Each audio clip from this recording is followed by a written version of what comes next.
Hello बच्चों, welcome to KK science academy. बच्चों, आज मैं जो फर्स्ट चैप्टर है आपका इलेक्ट्रिक चार्जेस एंड फील्ड, इसका मैंने बेटा लास्ट जो है वीडियो आज बना रहा हूँ इस चैप्टर का। क्योंकि फर्स्ट 3 वीडियो मैंने पूरा का पूरा डेरिवेशन और सॉल्व एग्जांपल्स एनसीईआरटी क्वेश्चंस वो सारे मैंने करवा दिए हैं। तो आप लोगों ने, जिस बच्चे ने नहीं देखा है, उस वीडियो को जाके जरूर देख लेना। और आज मैं करवा रहा हूं एडिशनल क्वेश्चंस, कुछ करवा रहा हूं जो कंसेप्ट बेस्ड क्वेश्चंस है, जो मुझे लगा कि जो बच्चे चाहे सीबीएसई के जो क्वेश्चंस करेंगे पीवाईक्यू उसमें जरूरत पड़ेगी, या फिर जो जीमेन या फिर किसी और एंट्रेंस एग्जाम में बच्चों को इस कंसेप्ट की जरूरत पड़ेगी, तो वो सारे कंसेप्ट बेस्ड क्वेश्चन अभी मैं बच्चों वीडियो में करवाने वाला हूं। तो आप लोग मेरे चैनल को सब्सक्राइब जरूर कर लेना बच्चों, और हम लोग शुरू करते हैं बच्चों। तो मैंने बच्चों क्या किया है कि कुछ क्वेश्चंस को मैंने जो है एसएल अरोड़ा बुक से मैंने जो है उसकी फोटो खींच के रख रखा है, और मैं यहां पर दे दूंगा वीडियो में आपको क्वेश्चंस जो है। अभी देखो बच्चा, एक क्वेश्चन है, स्टार्ट करते पहला। एग्जाम्पल 18 है इसका एसएल अरोड़ा का, जिसमें है 2 small spheres each having mass small m and charge small q coulombs are suspended from a point by insulating thread each L meter long but of negligible mass. If theta is the angle, each thread makes with the vertical when equilibrium has been attained so that q square equals to, और यहां पर एक कुछ conditions दे रखा है। ठीक है बच्चों, तो हमें बेटा चार्ज के स्क्वायर की वैल्यू निकालनी है। ठीक है, तो मैं बच्चों ये कर रहा हूं एग्जांपल 18। देखो बच्चों, बहुत ही आसान क्वेश्चंस है। ठीक है, इसमें क्या कर रखा है बच्चों, ये देखो,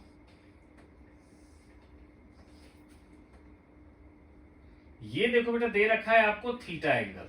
ठीक है, तो अब देखो ये जो mg है हमारा, वो mg इधर लगेगा। ठीक है, ओके बच्चों, चाहे इस पर देख लो तो इस पर भी लगेगा mg, नीचे की तरफ लगेगा, इस पर लगेगा जो है इलेक्ट्रोस्टैटिक फोर्स लगेगा, क्योंकि ये चार्ज भी q है और ये चार्ज भी आपका q है। ठीक है, तो आपको बच्चों q स्क्वायर की वैल्यू फाइंड करनी है, जबकि इसकी पूरी लेंथ कितनी है बच्चों, तो ये दे रखा है l लेंथ। ठीक है, तो देखो बच्चों, इसको जानने से पहले आप लोग बच्चों जो है एक कंसेप्ट आप लोग जानते होंगे, जो बच्चा नहीं जानता होगा वो जान लो, कि अगर मान लो बच्चों ये है ए बी सी। ठीक है, अब देखो इस पर फोर्स मान लो इधर लग रहा है F1। ठीक है, इस पर फोर्स इधर लग रहा है मान लो F2, और इस पर इधर फोर्स लग रहा है F3। तो अगर कभी ऐसा हो कि किसी पॉइंट पर 3 फोर्सेस लग रहा हो such that they are pointing towards the 3 sides of the triangle, then, और अगर वो चार्ज इक्विलिब्रियम में हो, तब क्या होता है बच्चों कि ये जो F1 है वो जिस साइड के लोग हैं वो साइड लेना पड़ेगा, AC equals to F2 upon में AB equals to F3 upon में BC। ठीक है बच्चों, ये तब आता है कि जब किसी चार्ज पर 3 फोर्सेस लग रहा हो और तीनों फोर्स का रिजल्टेंट अगर 0 हो रहा हो। ठीक है, तब हम लोग क्या करेंगे, फोर्स अपॉन में जिस ट्रायंगल के साइड के लोग लग रहा है वो साइड ले लेते हैं। ठीक है बच्चों, तो ये तो हो गया बच्चों इसका कंसेप्ट। ठीक है, ये इस क्वेश्चन में इस कंसेप्ट को हम लोग यूज करेंगे। ठीक है, ये क्वेश्चन का पार्ट नहीं है। ठीक है बच्चों, आप देखो, तो देखो बच्चों क्या होगा, अगर ये लेंथ L है तो ये आपको लेंथ क्या लगता है बच्चों, ये हो जाएगा हमारा L साइन थीटा, और ये लेंथ क्या होगा L कॉस थीटा।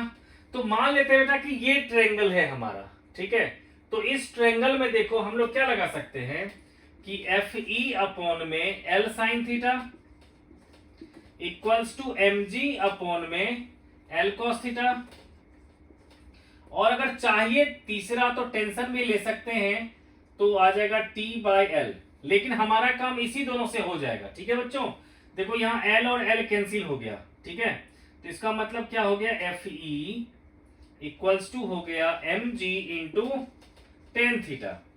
ठीक है बच्चों, अब देखो बेटा FE की वैल्यू क्या निकालोगे, देखो आपको पता है कि F का फॉर्मूला क्या होता है कि 1/4 pi epsilon naught Q square, है ना।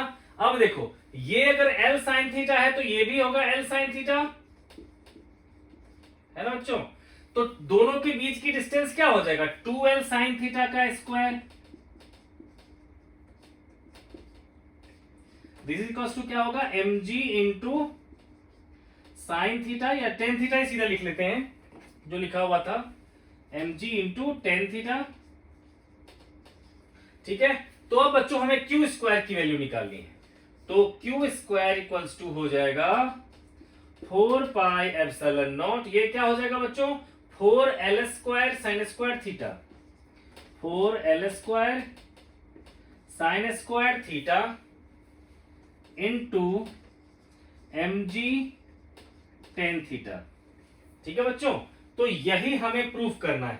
ठीक है, तो बच्चों यही हमें प्रूफ करना है। उसने लिखा है क्यू स्क्वायर इक्वल्स टू हमें चाहिए 4mg l square sine square tan theta और ब्रैकेट के बाहर है 4 पाई एप्सिलॉन नॉट। ठीक है बच्चों, इसको एक साथ ले रखा है, 4 पाई एप्सिलॉन को अलग से कर रखा है। ठीक है, तो यही हमें प्रूफ करना है। ठीक है बच्चों, तो अब बेटा चलते हैं नेक्स्ट क्वेश्चन की तरफ। फर्स्ट क्वेश्चन हो गया, अब नेक्स्ट चलते हैं बच्चों। ये एग्जाम्पल है हमारा 48। ठीक है, तो पहले इसको रब कर लेते हैं। देखो बच्चों, मेरा यही टारगेट है कि आपको कंप्लीट जो है चैप्टर का नॉलेज दूं। इसके लिए आपको जो है मैंने सबसे पहले तो डेरिवेशंस करवा लिया, उसके बाद मैंने जो है अभी जो है कंसेप्ट बेस्ड क्वेश्चंस करवा रहा हूं। फिर भी बच्चों अगर आप लोग को लगता है एडिशनल हेल्प की नहीं सर एक स्पेशल वीडियो आप बना दो जिसमें जी मेन या जी एडवांस के भी क्वेश्चंस आप करवा दो, तो वो भी करवा सकता हूं बच्चों में। ठीक है, अब देखो बेटा नेक्स्ट जो क्वेश्चन मुझे दिख रहा है वो है 48 क्वेश्चन नंबर एग्जांपल का। इसमें है a charge is distributed uniformly over a ring of radius small A, obtain an expression for the electric field intensity E at a point on the axis of the ring, hence so that the points at a large distance from the ring it behaves like a point charge। ये बच्चों CBSE Delhi में आया हुआ है 16 में और 20th में आ रखा है ये क्वेश्चन। तो देखो बच्चों ये एक तरह से डेरिवेशन हो गया। ठीक है, तो देखो क्या है इसमें कि एक रिंग है जो चार्ज्ड रिंग है ना। इस पे बेटा क्या है कि मान लेते हैं कि क्यू चार्ज जो है इसके पूरे रिंग पे यूनिफॉर्मली डिस्ट्रीब्यूटेड है क्यू चार्ज। तो बच्चों बाद में जब मैं टोटल चार्ज लिखूंगा इस पर तो मैं लिख लूंगा मैं क्यू चार्ज। ठीक है, और ये रिंग है तो इसका मतलब क्या है बच्चों, इसके पास जो चार्ज है वो लीनियरली डिस्ट्रीब्यूटेड है। तो लैम्डा को लेट कर लूंगा मैं चार्ज पर यूनिट लेंथ। ठीक है, चार्ज पर यूनिट लेंथ। अब देखो बच्चों इस रिंग से मान लेते हैं कि बच्चों x डिस्टेंस पे है ना, x डिस्टेंस पे कोई पॉइंट लिया P जहां पर मुझे इलेक्ट्रिक फील्ड फाइंड करनी है। तो मैंने क्या किया, इसके लिए डायमेट्रिकली अपोजिट जो है दो लूप ले लिया। थोड़ा सा डायग्राम को दोबारा से बनाता हूं मैं। देखो इसमें कोशिश ये करना है कि जहां ये दोनों क्रॉस करेंगे वो इसका सेंटर हो। ठीक है बच्चों, तो अब क्या है बेटा देखो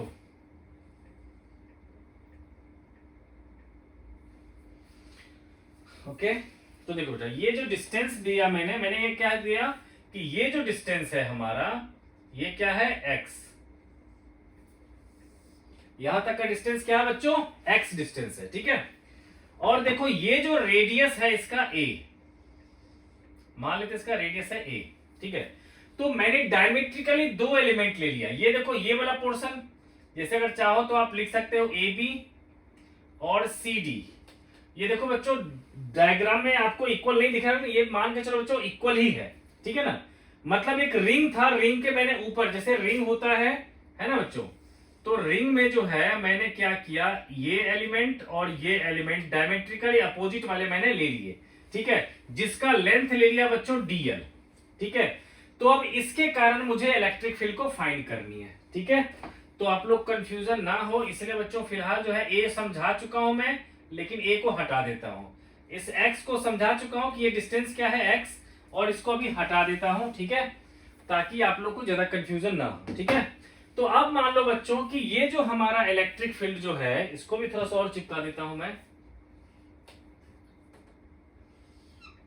इस तरह से। ठीक है, तो ये जो बच्चों है हमारा इस ए को हटाते हैं, जबकि मान लो बच्चों कि ए क्या है, इसका रेडियस है। ठीक है, तो इसके कारण जो इलेक्ट्रिक फील्ड यहां पर आएगा इस स्मॉल एलिमेंट के कारण, उसको लिख लिया मैंने डीई। ठीक है, इसी तरह से डायमेट्रिकली अपोजिट लिया बच्चों तो ये भी पहुंच गया हमारा डीई। ठीक है। तो अब देखो हमने जो है ये एंगल ले लिया थीटा, तो ये एंगल भी थीटा, ये एंगल थीटा, तो ये एंगल भी थीटा। अब देखो बच्चों क्या होगा कि इस डीई के कंपोनेंट्स हमें लेने पड़ेंगे, ठीक है। तो आपको पता है जिसके अलोंग थीटा उसके अलोंग होगा डीई कॉस थीटा, और इसके कारण भी यही होगा, तो मैं 2 DE cos थीटा लिख देता हूं। और इधर क्या होगा DE sin थीटा, और नीचे भी क्या होगा DE sin थीटा, ठीक है बच्चों। तो अब देखो बच्चों क्या होगा कि यहां पर जो है DE sin theta DE sin theta तो कैंसिल हो जाएगा। तो नेट इलेक्ट्रिक फील्ड की बात करूंगा मैं, नेट इलेक्ट्रिक फील्ड जो आएगा, इलेक्ट्रिक फील्ड, उसको मैं DE डैश लिख लेता हूं जो छोटे एलिमेंट के कारण है, तो वो होगा 2DE cos थीटा, ठीक है बच्चों। अब उसकी वैल्यू पुट कर देता हूं, तो देखो 2 तो बाहर रख लिया। अब किसी चार्ज के कारण बच्चों इलेक्ट्रिक फील्ड क्या होता है KQ/R², मतलब उस चार्ज से उस पॉइंट के बीच की डिस्टेंस।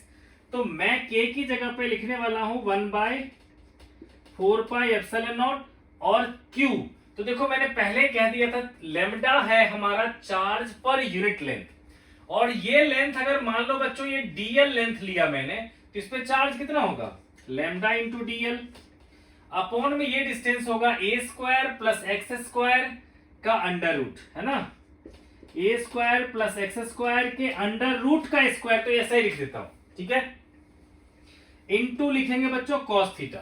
तो अब देखो बच्चों अगर cos थीटा की बात करोगे आप, तो ये होगा cos थीटा क्या होता है x, ये डिस्टेंस क्या है बच्चों, यहां सेंटर से यहां तक का डिस्टेंस क्या है x अपॉन में ये, है ना, जो हाइपोटेन्यूज है, तो ये आ जाएगा हमारा x अपॉन में √over of x² plus a², ठीक है बच्चों। तो अब देखो बेटा क्या करने वाला हूं मैं, इसमें से जो भी बाहर आ सकता है उसको बाहर ले आता हूं, ठीक है। जैसे कि देखो ये 2 से कैंसिल करूंगा तो बचेगा क्या 2πε0, है ना। तो अल्टीमेटली जो बचा हमारा इधर, अगर मान लो बेटा डीई डैश को अगर मैंने इंटीग्रेट करा, है ना, तो ये आएगा हमारा लेमडा अपॉन में 2πε0 a² प्लस x² की पावर 3/2, और इंटीग्रेशन में आ जाएगा सिर्फ dl, और एक x भी आ जाएगा, ठीक है बच्चों। देखो अब क्या था बच्चों कि देखो किसी भी अगर हम सर्कल की बात करते हैं, तो उसमें अगर एक ही हमने छोटा एलिमेंट ले रखे होते, सिर्फ एक ले रखे होते, जैसे कि ये ले रखे होते, तो इसकी मिनिमम वैल्यू होगी 0 और मैक्सिमम वैल्यू क्या होती 2πr, यानी 2π इंटू रेडियस। लेकिन हमने क्या किया 2 एलिमेंट ले रखा है, तो अब ये रिंग की टोटल लेंथ कितनी हो जाएगी 2πa की जगह पे πa हो जाएगी, मिनिमम 0। तो इसको इंटीग्रेट करेंगे 0 से लेकर के πa तक, ठीक है बच्चों। तो अब क्या होगा बेटा, मैं इसको आगे लिख देता हूं मैं, ठीक है। तो आप लोगों ने बेटा इसको देख लेना आप लोग डायग्राम को, मैं अब सीधा रिजल्ट लिख देता हूं इसकी।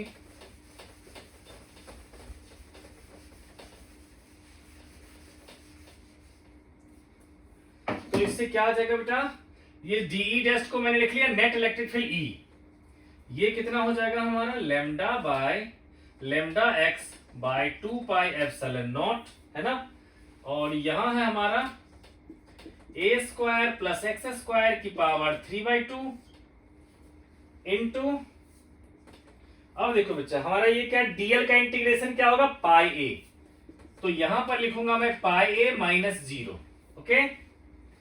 अब देखो लेमडा क्या था, तो मैंने पहले कहा था लेमडा क्या चार्ज पर यूनिट लेंथ, तो बच्चों कोई चाहे तो लिख सकता है कि लेमडा होता है हमारा चार्ज बाय 2πa, ठीक है।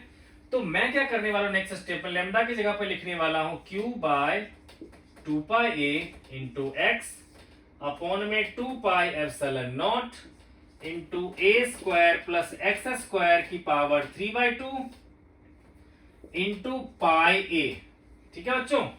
अब देखो ये πa और ये πa कैंसिल हो जाएगा, ठीक है। तो अल्टीमेटली क्या आ जाएगा इलेक्ट्रिक फील्ड इक्वल्स टू, ये 2 से हो जाएगा, तो कहोगे q/4πε0 इंटू x अपॉन में a² प्लस x² की पावर 3/2। ये आ गया जनरल जो है रिलेशन आ गया बच्चे, ठीक है। तो मैं इसको भी हटा देता हूं ताकि मैं स्पेशल केस करवा सकूं।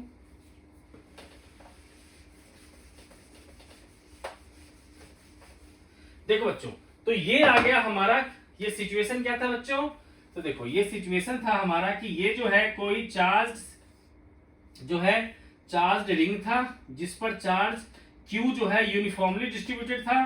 तो इसके सेंटर से x डिस्टेंस पे, इससे सेंटर से x डिस्टेंस पे हमें फाइंड करना था इलेक्ट्रिक फील्ड।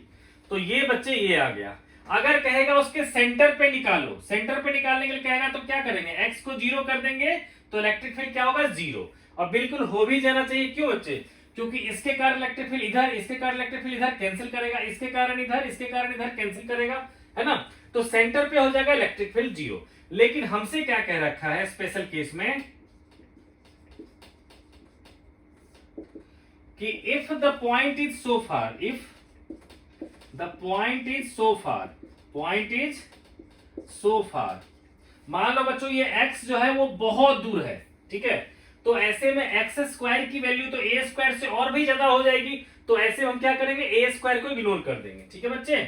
तब जो हमारा इलेक्ट्रिक फील्ड बनेगा बच्चों, क्या हो जाएगा इलेक्ट्रिक फील्ड, तो कहोगे Q इंटू एक्स अपॉन में 4 pi epsilon not.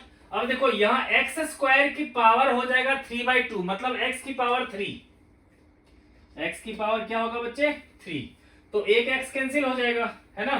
Then electric field क्या आ जाएगा हमारा, 1/4 pi epsilon naught Q by X square. और आपको बच्चों पता ही होगा किसी Q चार्ज के कारण x डिस्टेंस पे इलेक्ट्रिक फील्ड यही होती है ना। यानी कि hence it behaves like a point charge, hence it behaves like a point charge, ठीक है बच्चों। तो बच्चों पॉज करके आप लोग इसको नोट डाउन कर लो बच्चों, मैं तब तक चलता हूं बच्चा नेक्स्ट क्वेश्चन की तरफ, ठीक है। तो देखो बेटा, जिसमें चाहे शॉर्ट आंसर क्वेश्चन हो, वेरी शॉर्ट आंसर क्वेश्चन हो या डेरिवेशन हो, जो भी मुझे लगा कि बच्चे इससे शायद परेशान हो सकते हैं, तो वो सारे क्वेश्चंस मैं आपको अभी डिस्कस कर लेता हूं, ठीक है बच्चों। तो अब बच्चों चलते हैं हम लोग नेक्स्ट क्वेश्चन की तरफ। अब देखो इसमें जो नेक्स्ट क्वेश्चन है, इसमें बेटा बहुत ही छोटा सा क्वेश्चन है एक, ये है प्रॉब्लम 30। ये है बेटा शॉर्ट आंसर क्वेश्चन का है प्रॉब्लम 30।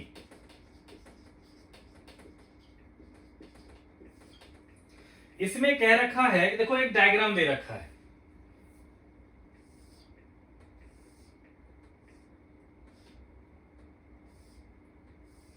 कुछ इस तरह से दे रखा है, और दे रखा बच्चे कि ये दे रखा है कोई इलेक्ट्रॉन है जो v स्पीड से एंटर कर रहा है, ठीक है। तो आपसे कह रखा an electron moves along a metal tube with variable cross section as shown in figure, how will the velocity change when it approaches the neck of the tube. तो कह रखा है कि जब ये इसके गर्दन के पास पहुंचेगा, नेक के पास, तब जो है ये बताओ कि इसकी स्पीड क्या होगी, बढ़ जाएगी या घट जाएगी। तो आप कहोगे सर ये नेगेटिव चार्ज है, तो इंडक्शन के कारण क्या होगा, इस पोर्शन पे आ जाएगा पॉजिटिव चार्ज, है ना। और जैसे ही पॉजिटिव चार्ज आएगा बच्चों, तो क्या होगा, ये नेगेटिव चार्ज को और अट्रैक्ट करेगा, इस तरह से क्या होगा, यहां पर स्पीड बढ़ जाएगी, ठीक है बच्चों। क्लियर है, बस इतना छोटा सा ये क्वेश्चन था ये, ठीक है।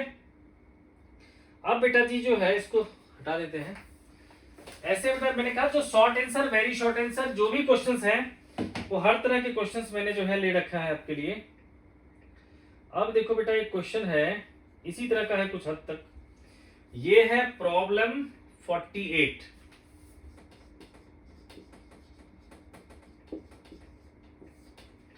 इसमें बेटा डायग्राम कुछ इस तरह से दे रखा है,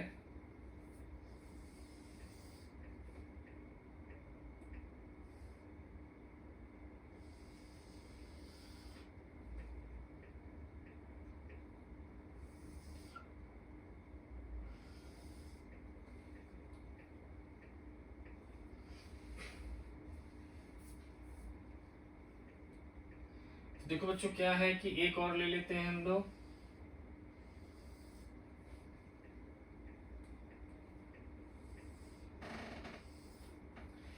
कुछ इस तरह से बेटा डायग्राम आप लोग क्वेश्चन दे ही दूंगा मैं, ठीक है। तो बेटा मान लो कि ये जो दे रखा है कुछ इस तरह से समझ लो आप, ठीक है, कि ये जो है ना, आप ये सोच लो कि ये जो गैप है, ठीक है ना, ये गैप बेटा अगर d है तो ये गैप कितना दे रखा है 2d। डायग्राम सभी तो नहीं दिख रहा है, ठीक है।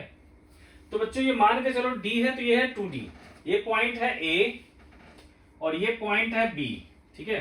अब आपको कह रखा है in the electric field shown in the figure the electric field lines on the left have twice the separation as that between those in the right if the magnitude of the field at A is 40 newton per coulomb. यहां पर बच्चों electric field जो दे रखा है वो दे रखा है 40 newton per coulomb. Calculate the force experienced by the proton placed at point A, also find the magnitude of electric field at point A at point B। तो बेटा हमसे कह रखा है यहां पर इलेक्ट्रिक फील्ड फाइंड करो, ठीक है ना। तो इसको अगर मान लो बेटा ई डैश कर देंगे तो आप लोग बच्चों ये जान लो कि जहां पर जितनी ज्यादा डेंसिटी होती है इलेक्ट्रिक फील्ड्स की वहां पर इलेक्ट्रिक फील्ड की स्ट्रेंथ उतनी ज्यादा होती है, ठीक है। एक उदाहरण के तौर पर बच्चों मैं एक लेता हूं एग्जांपल। अगर यहां पर मैंने सेम एरिया का लगाऊं मैं प्लेट यहां पर, तो ये क्या कर रहा है 3 फील्ड लाइंस को इंटरसेप्ट कर रहा है, और वहां पर लगाऊं मैं इस तरह से, है ना, तो यहां पर क्या होगा सिर्फ एक को ही ये इंटरसेप्ट कर पा रहा है, ठीक है। यानी कि यहां पर फ्लक्स जो है वो 3 टाइम्स है यहां के फ्लक्स का, ठीक है। और एरिया ऑफ प्लेट तो सेम ही है, इसका मतलब इलेक्ट्रिक फील्ड की यहां पर जो स्ट्रेंथ होगी वो लगभग इसके 3 टाइम्स होगा, ठीक है बच्चों। तो क्लियर कट है कि बच्चों यहां की सेपरेशन जो है कम है, यानी कि यहां इलेक्ट्रिक फील्ड की स्ट्रेंथ ज्यादा है, और यहां की सेपरेशन डबल हो गई, यानी कि इलेक्ट्रिक फील्ड यहां पर क्या होगा E/2, है ना बच्चों, यानी कि 40/2 यानी कि 20 न्यूटन पर कूलम हो गया। अब यहां पर तो दूसरा क्वेश्चन है इसका कि यहां प्रोटॉन के कारण आप फोर्स निकालो, तो चलो बहुत आसान ही है ना बच्चे, कि फोर्स का फॉर्मूला क्या होता है आपको पता ही है, चार्ज इनटू इलेक्ट्रिक फील्ड। और यहां बच्चों इलेक्ट्रिक फील्ड की डायरेक्शन कुछ इस तरह से दे रखा है ना।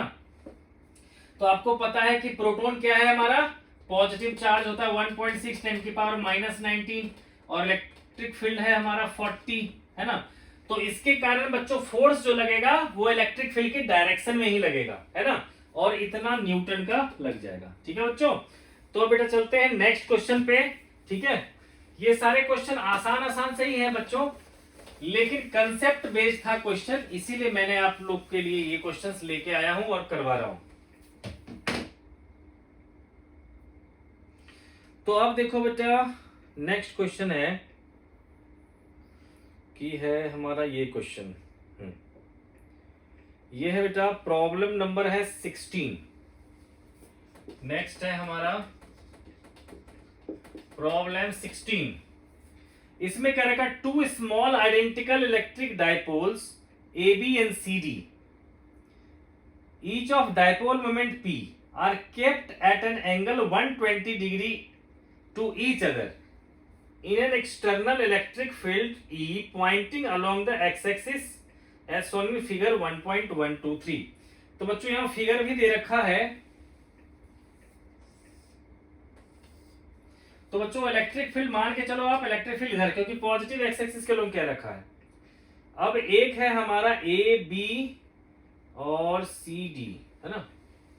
तो ये जो पॉइंट है इसको लिख लेते हैं A, इस पॉइंट को लिख लेते हैं B, और यहां जो चार्ज है +Q, यहां चार्ज है हमारा -Q, फिर है CD।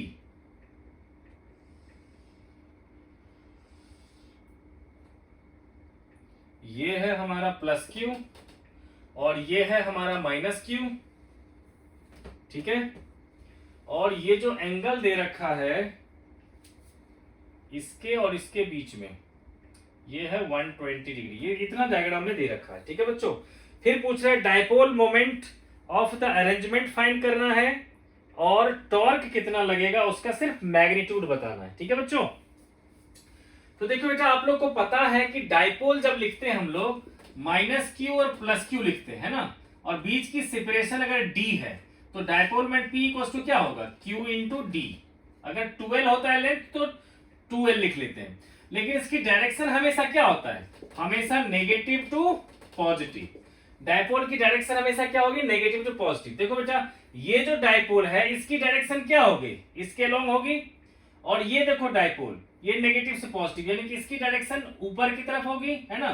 तो अल्टीमेटली अगर देखा जाए हमें, तो हम ऐसा कह सकते हैं कि ये जो डायपोल है उसकी डायरेक्शन नीचे है। तो एक डायपोल बेटा हो गया ये P का, और एक डायपोल हो गया ऊपर की तरफ P का, है ना। और दोनों के बीच का एंगल कितना है, 120 डिग्री। तो अब देखो बेटा दोनों है PP, है ना। तो इसका रिजल्टेंट क्या होगा, आपको पता है कि जब भी हम वेक्टर लेते हैं और दोनों का इक्वल मैग्नीट्यूड होगा तो रिजल्टेंट क्या होगा, इस दोनों के बीच से जाएगा। ये आ गया P रिजल्टेंट। और बच्चों P रिजल्टेंट का अगर कोई मैग्नीट्यूड निकालना चाहेगा तो बहुत आसानी से निकाल सकता है। P रिजल्टेंट क्या होगा, P square plus 2P square cos 120 degree, और कॉस 120 होता है बच्चों -1/2, तो आ जाएगा अल्टीमेटली P। तो इसका मैग्नीट्यूड क्या आ गया, P के इक्वल। ठीक है, अब देखो बच्चे ये तो हो गया हमारा रिजल्टेंट की डायरेक्शन, और इलेक्ट्रिक फील्ड है बेटा ये। ठीक है, तो अब देखो ये जो है रिजल्टेंट, तो देखो दो वेक्टर के बीच का एंगल था 120, इसका मतलब ये जो है PR ये कितना एंगल बना रहा होगा इसके साथ, 60 डिग्री, बीचों बीच जा रहा होगा। अब देखो ये y एक्सिस और x एक्सिस के बीच का एंगल होता है 90 डिग्री, ये एंगल आ गया 60, तो ये एंगल कितना आएगा 30 डिग्री, है ना। तो टॉर्क क्या होता है हमारा, PE sin थीटा, है ना। क्योंकि हमें सिर्फ मैग्नीट्यूड निकालना था, हम पुट कर देंगे बच्चों वैल्यू, तो इस तरह से आ जाएगा। ठीक है बेटा, तो ये क्वेश्चन भी हो गया। अब बच्चों लेते हैं नेक्स्ट क्वेश्चन की तरफ चलते हैं। बच्चों फिर भी किसी तरह का आप लोग को बच्चों हेल्प चाहिए, ठीक है। कुछ समझ में नहीं आता है तो बोलो, कोई सुझाव देना चाहते हो तो वो सुझाव दो, ठीक है। तो बेटा हम लोग चलते हैं नेक्स्ट क्वेश्चन की तरफ। अब देखो बेटा क्वेश्चन आया है कुछ इस तरह से, ये है प्रॉब्लम 11।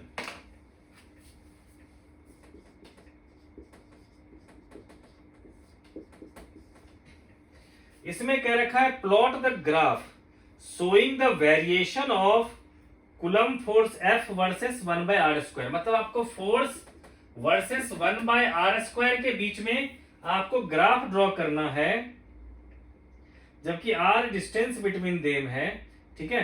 जबकि दो चार्जेस दे रखा है बच्चे, 1 माइक्रोकूलम 2 माइक्रोकूलम। पहला पेयर है बेटा 1 माइक्रोकूलम 2 माइक्रोकूलम, और दूसरा पेयर जो दे रखा है हमें वो है 2 माइक्रोकूलम और -3 माइक्रोकूलम। ठीक है बच्चों, तो देखो बेटा ये बहुत ही ज्यादा आसान क्वेश्चन है। देखो बेटा क्या होगा हमारे पास कि देखो फोर्स इक्वल्स टू क्या होता है, आपको पता है फोर्स इक्वल्स टू क्या होता है, KQ1 Q2 बाय r²। तो इस पूरे टर्म को अगर कांस्टेंट ले लूं तो F क्या हो गया, डायरेक्टली प्रोपोर्शनल टू r² हो गया, है ना। तो इसके ग्राफ क्या होंगे, अगर हमारा ग्राफ देखो y इक्वल्स टू अगर mx होता है तो लाइन ऐसे जाती है, y इक्वल्स टू -mx होगा तो लाइन ऐसे जाएगी। ठीक है बच्चों, क्लियर हो गया। y इक्वल्स टू mx यहां पर लिख देता हूं मैं, ये जो पूरा का पूरा लाइन जाएगा हमारा, या सिर्फ ऊपर ऊपर लेना चाहोगे तो ऊपर ऊपर जो हो जाएगा हमारा, ये कब होगा जब y इक्वल्स टू mx होगा, और उसी में लाइन अगर हमारा इस तरह से चला जा रहा है, इसका मतलब y इक्वल्स टू क्या है -mx। ठीक है बच्चे, तो यही कंसेप्ट लगना है। तो अब देखो बच्चा क्या होगा कि यहां पर ये तो क्लियर कट है कि या तो ये लाइन होगा या ये लाइन होगा, ठीक है। लेकिन देखो बच्चों यहां पर जो कांस्टेंट आएगा हमारा चार्ज, ये पॉजिटिव और ये भी पॉजिटिव, तो फोर्स भी क्या होगा, पॉजिटिव। ठीक है ना, कि जब दोनों का दोनों पॉजिटिव होगा उसके लिए क्या होगा कि ये पूरा का पूरा टर्म ही पॉजिटिव होगा, यानी कि फोर्स जो है वो पॉजिटिव इंटू समथिंग 1/r²। तो उसके लिए ग्राफ क्या हो जाएगा बच्चों, इस तरह से। ठीक है, लेकिन ये है फोर्स वर्सेस 1/r² का, ठीक है। लेकिन सेकेंड सिचुएशन देखो बच्चों, इसमें एक पॉजिटिव है एक नेगेटिव है, तो ये पॉजिटिव इंटू नेगेटिव मिलके क्या होगा, नेगेटिव। तो यहां फोर्स क्या होगा हमारा, माइनस ऑफ 1/r² का प्रोपोर्शन, तो माइनस के लिए क्या होगा बेटा, ये ले लेंगे, है ना। तो सेकेंड सिचुएशन में जिसकी ये बात कर रहा हूं मैं, इसमें क्या करेंगे, ये ले लेंगे, ठीक है। दिस इज योर फोर्स और दिस इज योर 1/r²। ठीक है बच्चों, तो बहुत छोटा सा कंसेप्ट था ये, तो जो भी मुझे लगा कि चलो अच्छा है, इंटरेस्टिंग क्वेश्चन है, वो आप लोग के लिए मैं ढूंढ लिया बच्चों। अब देखो बेटा, ये क्वेश्चन हो गया, ये भी करवा दिया, ये भी करवा दिया, ये भी हो गया और ये भी हो गया। अब देखो बेटा, 2 क्वेश्चन बचा हुआ, नहीं 3 क्वेश्चन है, ठीक है। तो 3 क्वेश्चन और बचा हुआ है बेटा, तो देख लेते हैं हम लोग फटाफट। देखो बेटा, अब जो नेक्स्ट क्वेश्चन आएगा हमारा, ठीक है, ये है हमारा प्रॉब्लम 15। ये भी कंसेप्चुअल क्वेश्चन में ही है, प्रॉब्लम 15।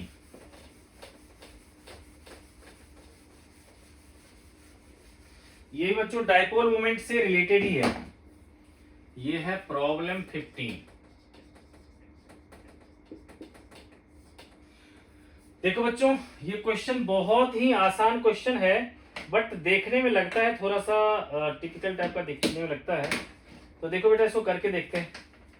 इसमें क्या है कि 3 charges plus Q minus 2q are placed at the vertices of equilateral triangle. What is the dipole moment of the system? देखो बच्चे, हमें कह रखा है ये है -2q, ये है +q और ये है +q। ये मान लो बच्चों कि ये क्या है, इक्विलेटरल ट्रायंगल। थोड़ा सा ये दिखता तो नहीं है, ये थोड़ा लंबा हो गया है ना। तो बच्चों क्या होगा, ये मान लेते हैं q, ठीक है। तो अब देखो बच्चों, कह रखा है कि इस तरह से आपको दे रखा है, तो आपसे कह रखा है अगर मान लो बच्चों ये लेंथ है l, तो कह रखा है नेट डाइपोल मोमेंट निकालो इसका। तो आप लोग बच्चों इसको क्या कह सकते हो कि सर देखो, इसको हम समझ सकते हैं, जो -2q है इसको -q और +q मिलके एक डाइपोल बन गया इधर p, और यहां भी जो है एक बन जाएगा डाइपोल -q और +q मिलकर के एक और डाइपोल यहां बन जाएगा, है ना। यानी कि 2 डाइपोल, इधर भी डाइपोल इधर भी डाइपोल, दोनों के बीच का रिजल्ट एंगल कितना है, 60 डिग्री, है ना बच्चे। तो यहां कहोगे कि अगर सर देखो p की वैल्यू हो जाएगा q इंटू एल, है ना, चाहे इधर लो या इधर लो, है ना। तो अब देखो 2 वेक्टर सेम है, तो उसका रिजल्टेंट क्या होगा, बिल्कुल बीचों बीच जाएगा, है ना। तो ये होगा हमारा p रिजल्टेंट, जो किधर जाएगा, जो किसी भी एक के साथ कितना बनाएगा, 30 डिग्री, है ना बच्चे। और p रिजल्टेंट की वैल्यू अगर बच्चों निकालना होगा आपको, तो क्या कहोगे कि कहोगे ये होगा हमारा p² + plus 2p² cos 60 degree. इससे आ जाएगा √3p, यानी कि √3 इंटू क्यू इंटू एल, ठीक है बच्चों। तो ये आ जाएगा बच्चा ये क्वेश्चन, प्रॉब्लम 15। अब बेटा चलते हैं नेक्स्ट क्वेश्चन की तरफ। अब देखो बेटा, ये क्वेश्चन भी आसान सा ही क्वेश्चन है, ठीक है, बट आप लोग देखो बच्चे,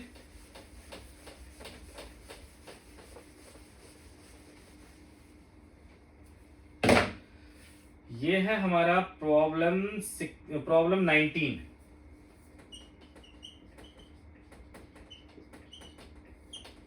ठीक है, देखो प्रॉब्लम 19 क्वेश्चन जो है, ये अपने आप में ही एक जो है बहुत ही अच्छा क्वेश्चन है। तो देखो कैसे करते हैं इसको। इसमें कह रखा है बेटा कि 2 thin concentric and coplanar spherical shell of radius a and b, जबकि b लार्जर है और a स्मॉलर है, और स्मॉलर वाले पे चार्ज है +q और बाहर वाले पे चार्ज है Q respectively. Find the magnitude of the electric field at point x from their common centre. ठीक है, जो मुझे क्या है कि मान लो बेटा ये छोटा सा सेल है और ये बड़ा सा सेल है, ठीक है, इस पर Q चार्ज है, इस पर q चार्ज है, ठीक है। तो कह रखा है कि x डिस्टेंस पे आपको इलेक्ट्रिक फील्ड निकालना है, ठीक है बच्चे। आपको find the magnitude of electric field eight A distance x from the common centre. तो बच्चे इसमें फर्स्ट पार्ट में कह रखा है कि x की वैल्यू जो है वो 0 और a के बीच में है, 0xa, जबकि बच्चे क्या है कि a है हमारा इसका रेडियस, है ना, और b है हमारे लिए इसका रेडियस, ठीक है, ठीक है। और सेकेंड पार्ट में कह रखा है कि x जो है a से बड़ा है और b से छोटा है, ठीक है, और इसमें क्या है बेटा, थर्ड पार्ट में क्या रखा है कि x जो है वो b से बड़ा है और इन्फिनिटी से छोटा है। ठीक है, मतलब बेसिकली क्या है बेटा कि इसमें कह रखा है कि ये चार्ज है स्मॉल क्यू, ये चार्ज है कैपिटल क्यू, ये स्फेरिकल सेल है। ठीक है, तो आपको कह रखा है इलेक्ट्रिक फील्ड आप निकालो। ठीक है, कब, जब एक बार पॉइंट इनसाइड हो। ठीक है, तो बेटा मान लेते हैं कि ये पॉइंट जो है वो यहां पर लिया हमने, है ना। तो मैं फिलहाल आपको समझाने के लिए, रेडियस तो समझ ही चुके हो, अंदर वाले का ए है, बाहर वाले का बी है। तो मैं आपको समझाने के लिए क्या करूं, इसको हटा देता हूं फिलहाल मैं रेडियस को, ताकि आप क्लियरली देख सको। ठीक है, देखो इसमें कंसेप्ट क्या होता है, तो आपको पता है बच्चों की किसी भी स्फेरिकल सेल के कारण अंदर में इलेक्ट्रिक फील्ड क्या होता है, जीरो। अगर यहाँ क्यू चार्ज है और इसकी रेडियस अगर कैपिटल आर है, तो सरफेस पे क्या होगा, K Q by capital R square.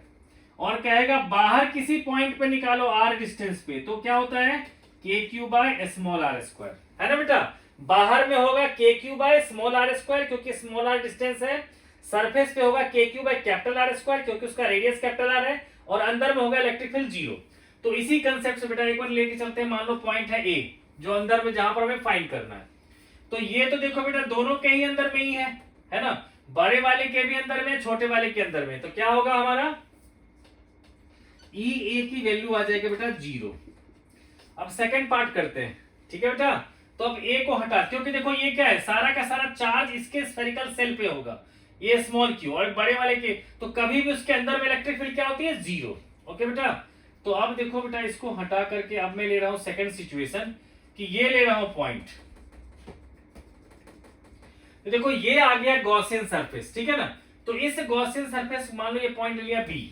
ठीक है, तो देखो इस स्फेरिकल सेल के अंदर में हमारा स्मॉल क्यू चार्ज है ना, और ये लिया डिस्टेंस x। तो यहां पर क्या करेंगे बच्चों कि E D S equals to क्या कहेंगे, charge enclose by epsilon naught, यानी कि E into 4 pi X square equals to small Q by epsilon naught. इसीलिए जो है हमारा ई बी इक्वल्स टू क्या हो जाएगा, Q by 4 pi epsilon naught X का स्क्वायर। ठीक है पुत्र, ये बी पॉइंट पे। अब मान लो बेटा पॉइंट जो लेना है हमारा कि इसके बाहर ले लो, है ना।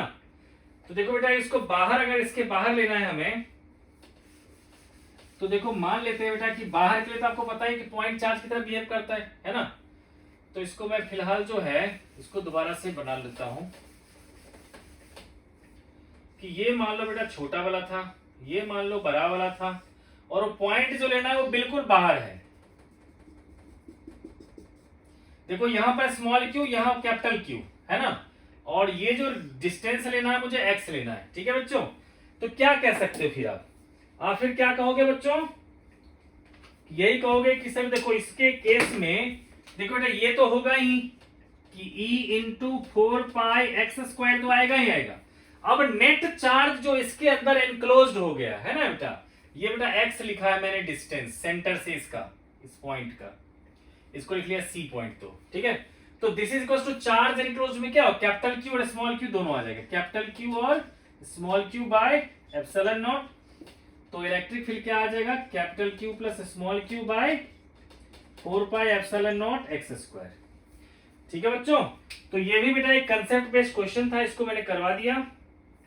अब चलते हैं बेटा नेक्स्ट क्वेश्चन की तरफ, और ये बेटा शायद लास्ट क्वेश्चन है, तो देख लेते हैं। ये है बेटा प्रॉब्लम नंबर 14। ये प्रॉब्लम 14 है।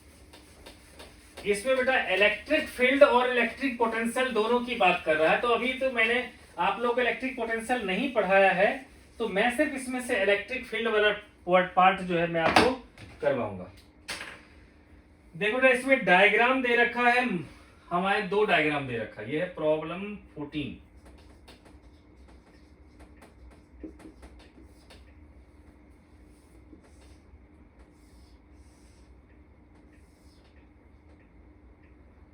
माइनस माइनस प्लस क्यू, और दूसरा ले लेते हैं